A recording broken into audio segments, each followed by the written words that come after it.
آپ صلی اللہ علیہ وسلم ایک بار راستے سے جا رہے تھے کہ آپ صلی اللہ علیہ وسلم نے ایک اونٹ کو دیکھا کہ وہ رو رہا تھا۔ آپ صلی اللہ علیہ وسلم اس کے پاس گئے اور اس کے سر پر اور پیٹھ پر ہاتھ پھیرا۔ آپ صلی اللہ علیہ وسلم نے پھر ارشاد فرمایا، اس اونٹ کا مالک کون ہے؟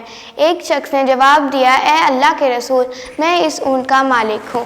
آپ صلی اللہ علیہ وسلم نے آدمی سے کہا، کیا تم اس کے معاملے میں اللہ سے نہیں ڈرتے ہو؟ اس نے مجھ سے تمہاری شکایت کی ہے اور اس کا بھی یہی خیال ہے کہ تم اسے چارہ نہیں کھلاتے ہو اور کام میں تھکا دیتے ہو۔ اس موضوع سے ہمیں بہت سے سبق حاصل ہوتے ہیں۔